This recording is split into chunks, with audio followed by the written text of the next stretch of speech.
Jason put $5,000 into crypto in January 2021.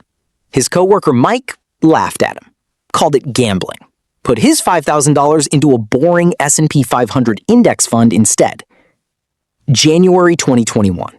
Bitcoin was at $29,000. The internet was calling it the future of money. Your uncle was texting you about Dogecoin. 4 years later, one of them is significantly ahead. One of them is exactly where he started. And the answer is not the one most people expect. Before I reveal who came out ahead, and I will show you the exact numbers at minute 14, let me show you the math that the crypto YouTube channels are very carefully not showing you. Let's start with what crypto actually promised, and then what it actually delivered. Bitcoin from January 2020 to November 2021, the peak, went from $7,200 to $68,000. That is a 944% return in less than 2 years. If you had $5,000 in January 2020, it was worth $52,200 at the peak. Nobody argues with those numbers. They are real, they happened, and they are also the reason most people lost money in crypto. Because those numbers made everyone believe they had missed something that was going to keep happening. Here is the number the crypto channels do not show you. From that November 2021 peak of $68,000, Bitcoin fell to $15,600 by November 2022, a 77% drop in 12 months. If Jason bought $5,000 of Bitcoin at the peak in November 2021, which is exactly when most people bought because that is when the news was loudest, his $5,000 was worth $1,147 12 months later. But Jason did not buy at the peak. He bought in January 2021. So his situation is different. And this is where it gets genuinely interesting. Stay with me. Before we get to Jason's actual numbers, and they are coming, I promise, at minute 14, there is something called the volatility tax that nobody in the crypto space wants to talk about. Here is how the volatility tax works. If your investment drops 50% and then gains 50%, you are not back to even. You are down 25%. To recover from a 50% drop, you do not need a 50% gain. You need a 100% gain. To recover from a 77% drop, which is what Bitcoin did in 2022, you need a 335% gain just to break even. This is the math the volatility gets you with.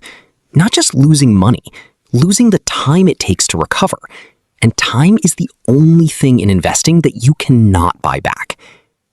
Between 2021 and 2024, the average crypto investor went through 3 major cycles.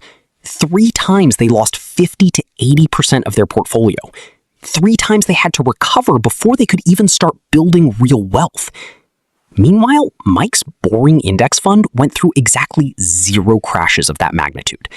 The S&P 500 had one bad year, 2022, down 18.1%, and then it recovered and kept growing.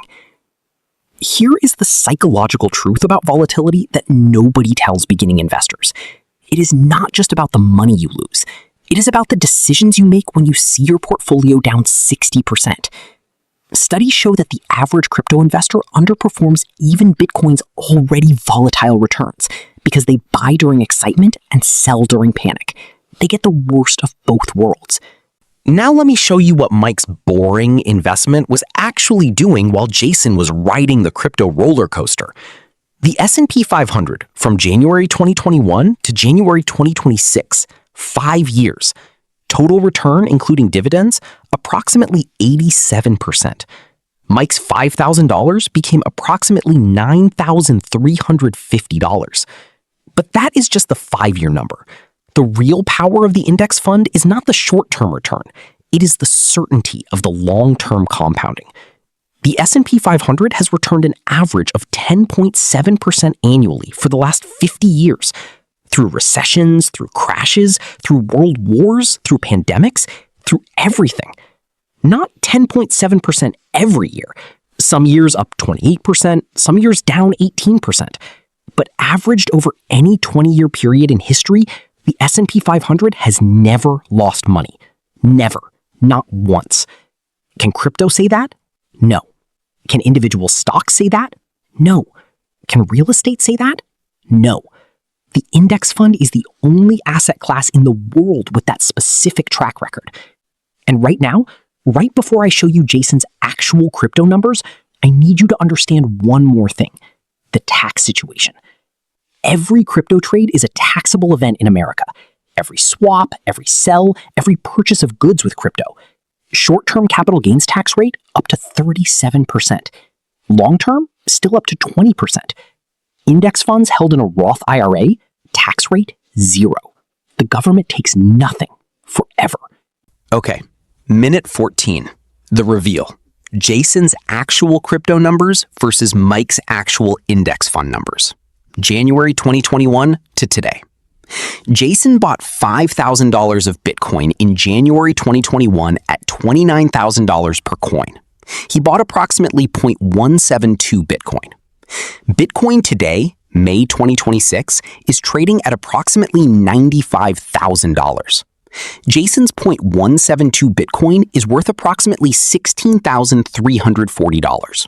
His $5,000 became $16,340, a 226% return over 5 years. That is genuinely impressive.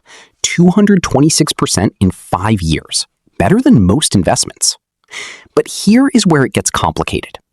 Mike's $5,000 in the S&P 500 from January 2021 to May 2026, approximately 5 years and 4 months, with dividends reinvested, is worth approximately $9,850, a 97% return.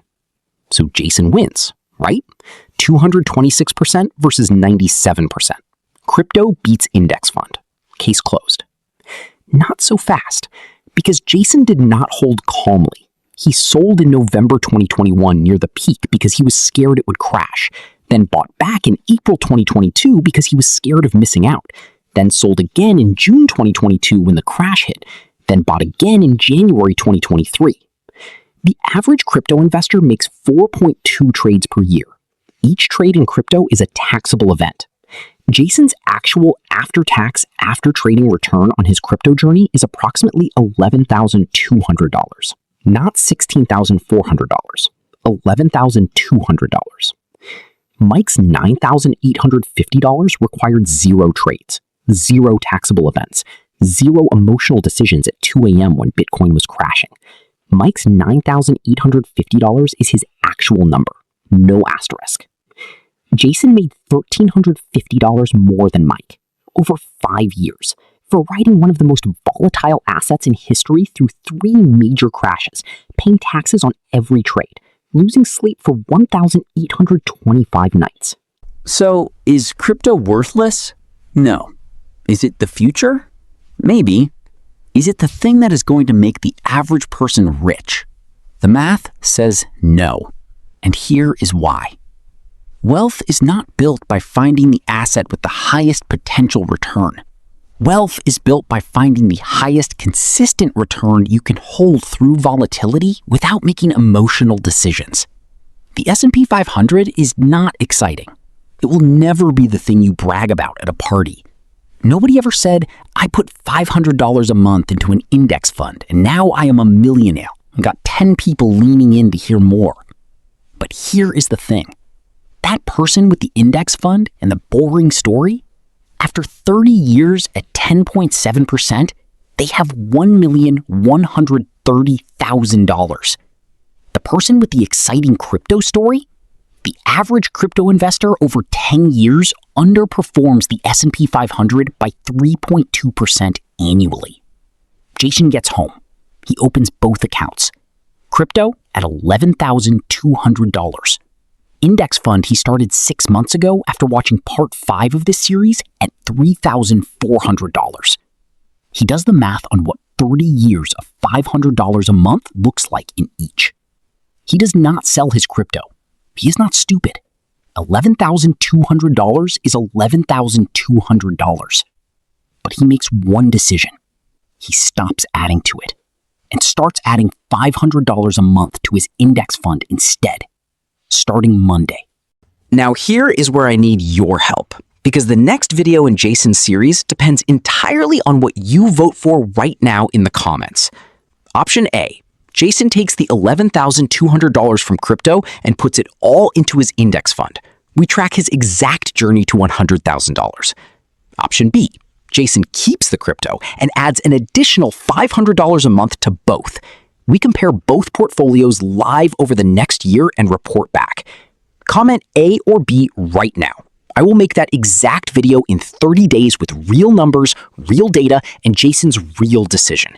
Subscribe so you actually see the result. Because here's the thing about personal finance in 2026. The answer is almost never crypto or index funds. It is understanding the math well enough to make the decision that is right for your situation. Not your coworker's situation, not your uncle's Dogecoin situation. Yours. Hit the like button if this changed how you think about the crypto versus index fund debate. Comment A or B for Jason's next move, and I will see you in 30 days with the answer.